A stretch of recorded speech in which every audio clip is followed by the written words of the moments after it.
Matthew Sandblom is well known in the breeding industry as a shareholder in Newgate Farm, a part owner of Golden Slipper winner Capitalist, and now the breeder and part owner of this year's winner in Stay Inside.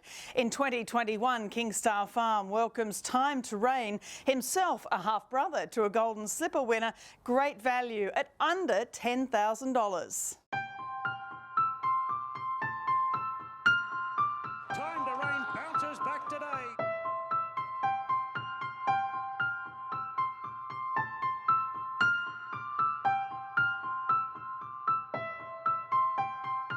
Well, Connor, it's an incredible time to be in the Australian breeding industry and things are going so well in the development of Kingstar Farm. You've come so far in just a short number of years. We have, yeah, look, it's been exceptional.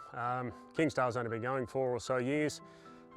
We've grown really well, we've sold weanlings well, we've topped mare sales with our mares, we've started offering our yearlings at Magic Millions and others, so we're really stepping up, and to top it all off, we got the Golden Slipper winner this year carrying our brand. So yeah, things are looking up, and they're happening very quickly. And it really is a great credit to Matthew Sandblom, you know, the people he's brought together, but the horses, of course, as well. I mean, a Golden Slipper winner, as you say, and so many other, appearances by horses, whether it be a bull point, whether it be a horse that you've bred or sold or, bought and the relations have gone well. The entire breeding program is just on the up. It is, and look, it's a lot of hard work, and I think sometimes people underestimate how hands-on Matthew is. I've only recently joined the farm, and in that way I'm extremely lucky. Matthew's got a big program here. There's well over 150 mares on the property. The property's now over 800 to 900 acres, and we lease another property down the road, so we've got plenty of space.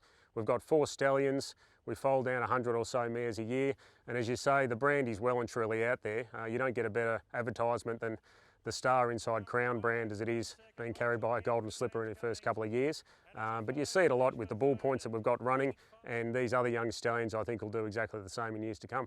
We couldn't have come any further in the short space of time, and that's credit to Matthew and Adam who have put this broodmare band together and the stallions together. A lot of breeders spend their whole lifetimes dreaming about breeding a Group 1 winner, let alone breeding a Golden Slipper winner. And look, Kingstar's been lucky enough and fortunate enough that our mating plans have come together and we've been able to do it pretty quickly. But we won't rest on our laurels. We've got a couple of big crops of yearlings to come through. We did sell Stay Inside, so hopefully we've got another couple of Slipper winners to sell next year. Time to Reign's going boldly in the lead. It's just great to see Time to Reign as a new sire at Kingstar in 2021. He's a grandson of Snitzel, a half-brother to a Golden Slipper winner in She Will Reign, and he's just a stunning type. He's exceptional. Very familiar bloodlines, as you say, the Snitzel Redouts line, and obviously a very good female line that's been in the news recently, internationally. Half to a Golden Slipper winner, who of course is over in Japan at the moment, and produced a $2 million yearling just last week. So the female line is going from strength to strength, and I think Time to Reign will have a good future here.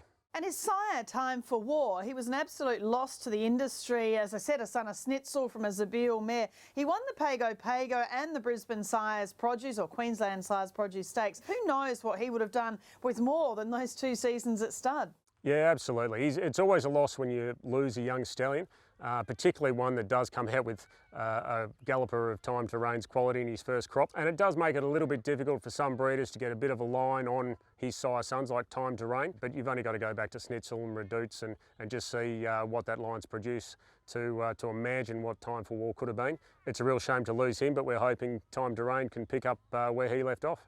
And his Dame Courgette, well, as well as producing She Will Reign to win that Golden Slipper, she's by Charge Forward, and what an incredible broodmare sire he's been. Yeah, he's been fantastic, and Charge Forward does produce great broodmares, and then she herself is out of a Masque mare, so there's a strong influence there through the female line that most Australian breeders will be familiar with. Makes it very easy to breed to Time to Reign. Most mares do suit him. I think Courgette's going to prove herself to be well and truly a blue hen, and we're very lucky to have one of her sons. And as a racehorse, Time to Reign was out and going before Christmas, as so many Australian broodmare owners and stallion farms like to see. Yeah, he was exceptional at his first start, and I think in those pre-Christmas 2-year-old races, you really do get to see which horses just have natural talent. They don't always know what they're doing on the track. Quite often you need to see a bit of polish put on them, but you just do see the horses that have that natural ability. And that's something that we've looked for. We've seen it in Time to Reign, we saw it in Unite and Conquer that we stood the year before. That sort of raw speed, I think, and raw 2-year-old speed, particularly early, is something the Australian market craves, and that's certainly what we're trying to identify. He then made it 2 from 2 at Rose Hill, and you have to remember Sydney 2-year-old racing has to be some of the toughest competition in the world. The Sydney 2-year-old racing, particularly pre-Christmas, is extremely competitive. You don't win 2 in a row there easily, particularly against the quality of horse he met. He only really had a short break. He came out and was 4th in the Lonhro Plate, but straight then into the Group 2 Silver Slipper. It was just such a dominant win. He was basically eased down. Yeah, it's exceptional when you see 2-year-olds win like that, and it still gives me chills now. I mean, he won that race very, very easily. That's one of the big lead-ups to the Slipper. There's been a lot of sires win that race. We always thought he was capable. He showed the ability early pre-Christmas, and he delivered on the day and rated extremely well out of that race. The form has stood up. I think that was the day he really proved he was a class 2-year-old. Well, of course, he went into the Golden Slipper where he finished 5th to Kiamichi in the Godolphin trifecta. He was ahead of some of the star 2-year-olds in probably the toughest Group 1, 2-year-old Group 1 in the world. I dare say it is the toughest Group 1. It wasn't made any easier that day by the bog track. You found out which of the 2-year-olds were genuine racehorses and could tough it out. So he finished just behind them in 5th, second colt home behind Microphone, and his record, I think, stands for itself. He beat some very good horses in his time, from Bivouac on debut right through to Sort and Cosmic Force and Yes, Yes, Yes, and stallions that we know went on to do great things on the track. We're excited to have him because he is a sensational type. I mean, he's got great hip, stride, length, all the sort of things we look for. But we've made him accessible. That's part of the Kingstar aim, is to make stallions like this that may otherwise be standing at unattainable fees elsewhere for a lot of people. Made him available to people to buy in, get a breeding right, and come along on the journey with us, because we've got a lot of faith in this horse. We've got about 3 dozen mares to send to him ourselves, and we are getting good support from other shareholders. As I say, the Kingstar model is to make these high-quality stallions and high-quality racehorses accessible, and if that doesn't get you excited, I'm not sure what does. Well, speaking of those sorts of stallions, Unite and Conquer, a grandson of Fastnet Rock and the champion filly Dan Glisser, a son of the late Hinchinbrook, his first foals are arriving this spring. How's he looking ahead of the season? He's a horse that doesn't take much looking after. He's a ball of muscle. It's a shame we only saw him 2-3 times on the track. He broke down at his 3rd start, and we can't wait to see his first foals.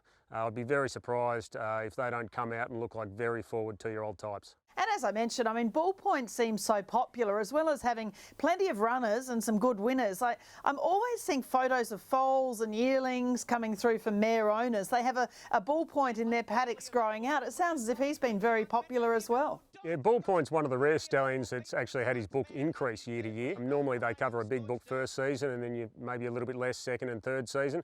Bull Point's gone the other way. He started off with only a couple of dozen and was covering over 100 mares in his 4th season. He does get good types, and they're proving it on the racetrack. He's going to get another good book coming back this year, not just local mares, but they do come from far and wide for Bull Point, because he has got the runners and the points on the board. I've had a lot of trainers, a lot of breakers, a lot of syndicators come back to me commenting on the Lord of the Skies, and he may well cover his biggest book yet. He only had 18 or so first crop yearlings. He's going to have to do it the hard way, but I'll tell you what, they're very athletic, and they certainly made an impression. Well, we know Matthew's obviously a great thinker about the industry. He's built this great team at Kingstar Farm of horses and humans, with some of these value stallions really encouraging mare owners to enjoy the experience and obviously patronise your stallions. Matthew's an extremely accomplished breeder.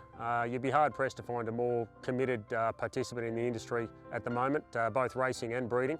He's involved obviously in a couple of big farms, big stallion operations. He's got horses and brood mares racing and breeding internationally. Kingstar is where we can bring that all together and really apply it to the small breeder, because look, Matthew started out a small breeder. Granted, he's a small breeder on a very large scale now here at Kingstar, but he's had great success in the thoroughbred game, and indeed standard breds over the years, just with a handful of mares, going to, I suppose, what some might consider your lesser stallions, the sort of stallions we've got here for under $10,000. But he's proven again and again that if you choose the right stallion, it doesn't matter how big you are, small breeder, a large breeder, conglomerate, you can produce winners. And Stay Inside is a prime example of that.